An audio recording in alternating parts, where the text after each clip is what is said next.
Hello বন্ধুরা, good morning সবাইকে। সবাই কেমন আছো? তো দেখো সকালের কাজ শুরু হয়ে গেছে। চা খাওয়া তো অনেক আগেই হয়ে গেছে।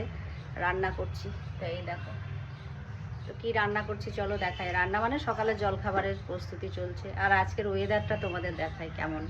এই দেখো একদম মেঘলা ওয়েদার, তো রোদের দেখা নেই, কুয়াশা মতো পড়ছে, একদম ধোঁয়াটে আবহাওয়া। আর এই দেখো আম গাছে কিন্তু এই দেখো আমের ছোট ছোট জালি কিন্তু পড়ছে। এই দেখো ওই যে ওপরে দেখেছো, ওগুলো কিন্তু ওই যেগুলো সব আম ধরেছে ছোটো ছোটো। এই হচ্ছে ব্যাপার বন্ধুরা। গ্যাসের দাম এত বেড়ে যাচ্ছে, তারপরে গ্যাসের ক্রাইসিস। এখন কিন্তু অল্পই রান্নাবান্না করতে হবে আমাদের। বেশি রান্নাবান্না করে আর খাওয়া যাবে না, অল্পর মধ্যেই সারতে হবে। তো কী করছি চলো। আর শরীরটাও ভালো নেই, গলাতে এগুলো সব ব্যথা করছে। ঠান্ডা লাগবে মনে হয়, গলা বসেও যাচ্ছে। হাজব্যান্ডও তো প্রচুর ঠান্ডা লেগেছে, ওর মধ্যেও ডিউটি করতে হচ্ছে। সকালে 6টার সময়তেই বেরিয়ে গেছে, কাজ কমিশনার আসবে তো আছে ডিউটি। তো এসে খাওয়া দাওয়া করে আবার যাবে, ওর তো ডিউটি প্রচণ্ড চাপ। তো কি করছি চলো দেখাই। তো এই দেখো এখানে আলু ভাজা করছি, মুড়ি দিয়ে খাবো। আলুটা ভাজতে দিয়েছি। আলু ভাজা দিয়ে মুড়ি খেতে ভালোই লাগে, তাই না? তো ঢাকা দিয়ে ভাজছি। ঢাকা দিয়ে ভাজলে কী হয়, তাড়াতাড়ি ভাজা হয়ে যায়, সেদ্ধ হয়ে যায়, গ্যাসটাও কম পড়ে। আর এদিকে দুধ বসিয়ে দিয়েছি। ছেলের তো আজকে কলেজের ছুটি আছে। আর কালকের এই দেখো একটু বাসি দুধ আছে, ঢেলে রাখলাম। আর এই দেখো মানে শরীর মানে এখন কি ভুলে যাচ্ছে। দেখো কালকে পাঁপড় ভেজেছিলাম ভাত দিয়ে খাবো বলে, পাঁপড় ভাজাটা ভাতে নিতে ভুলেই গেছি, খাওয়াই হয়নি। আর এই দেখো কালকে রাত্রে যে রসের ভাজা পিঠে করেছিলাম, তো আছে, মুড়ি দিয়ে খাবো। সঙ্গে কলা আছে, দেখো শশা কাটবো, পেঁয়াজ কাটবো। ছেলে যেহেতু আজকে কলেজ নেই, আজকে ছুটি, কালকে রাত্রি 9টার সময় আসলো, জানো তো। রাত্রি 9টা 15 তখন বাড়ি আসলো, সেই সকাল থেকে গিয়ে। তো ওরও কলেজটা অনেকটা দূর, তো তো খুব কষ্ট হয়।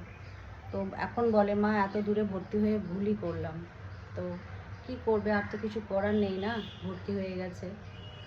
তো আজকে ছুটি আছে, কালকে রাত্রেই বলছি বিরিয়ানি খাবো। তো আমি বললাম এত রাত্রে এসছিস আর বিরিয়ানি খাওয়ার দরকার নেই, বলছে অর্ডার করে দিই। আমি বললাম আমি তো রান্না করেছি, কালকে করে দেবো বাড়িতে। তো আজকেই বাড়িতে বিরিয়ানি বা এগ চিকেন রাইস করব। এগটা না দিতেও পারি, শুধু চিকেন রাইস করব। তো ওর বাবা তো ডিউটি গেছে সকালেই 6টার সময়তে। তো ওকে ফোন করে বললাম তুমি আসার সময় একটু চিকেন নিয়ে এসো আর সবজিপাতি নিয়ে এসো। তো এই আর কি। আর ও এসে আর কি খাওয়া দাওয়া করে আবার তো কিছুক্ষণ পরে আবার ডিউটি যাবে। তো এই, তো চলো।